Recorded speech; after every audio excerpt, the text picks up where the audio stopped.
پروین سے میری کوئی کبھی ایسی دوستی نہیں رہی جسے آپ دوستی کہیں، نہ کوئی ایسی رفاقت جسے آپ رفاقت کہہ سکیں.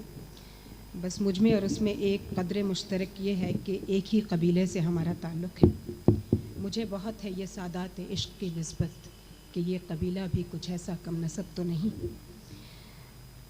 پروین نے جب خوشبو کا سفر شروع کیا تو اس کی عمر 15 یا 16 برس تھی، مگر جب اسے خوشبو کے معنی اور مطالب سمجھ میں آئے تو اس پر انکشاف ہوا کہ وہ جس قبیلے میں پیدا ہوئی ہے وہاں لڑکیوں کا سوچ رکھنا جرائم کے زمرے میں آتا ہے.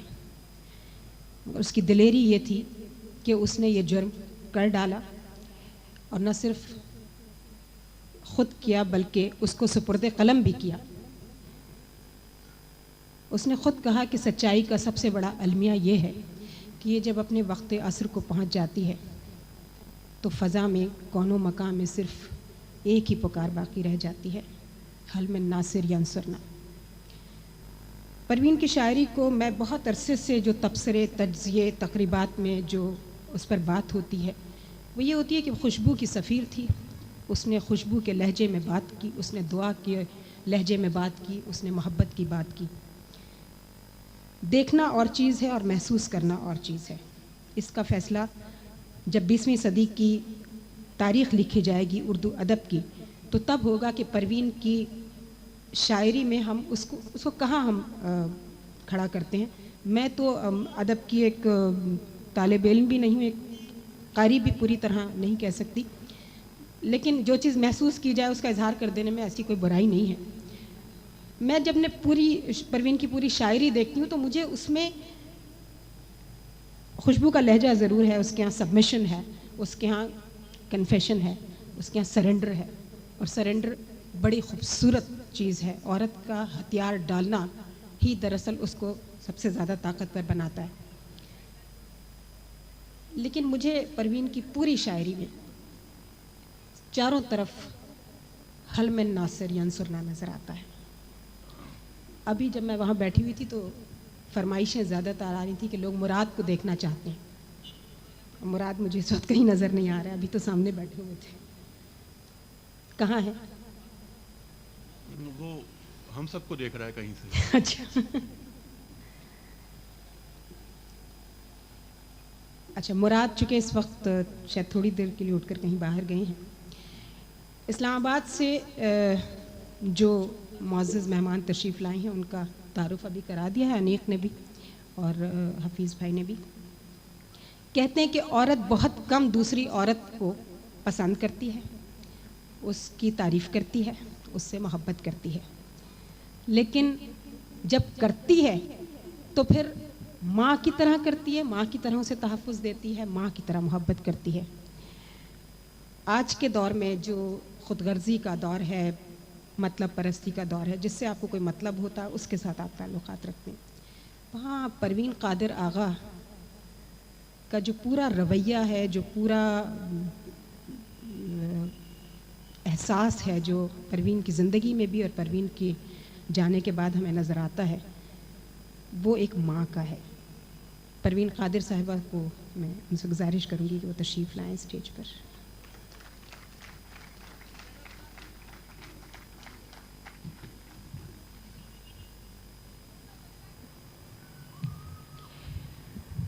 پروین نے اپنا ایک مجموعہ کلام انکار جو آخری تھا وہ پروین قادر آغا صاحبہ کو ڈیڈیکیٹ کیا، انتساب ان کے نام ہے.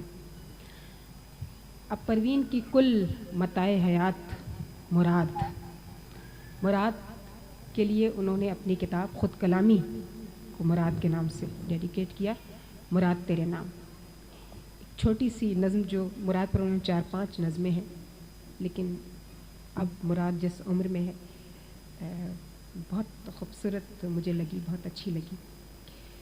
اس کا ٹائٹل ہے سفر اب جتنا باقی ہے. بہت سردی ہے ماما، ابھی کچھ دیر میرا ہاتھ مت چھوڑے. زمستاں کی ہوا سے کپ کپاتا میرے سینے سے لگا تو کہہ رہا تھا زیادہ دن نہیں گزرے کہ میری گود کی گرمی تجھے آرام دیتی تھی. گلے میں میری باہیں ڈال کے تو اس طرح سوتا کہ اکثر ساری رات ایک کروٹ میں گزر جاتی.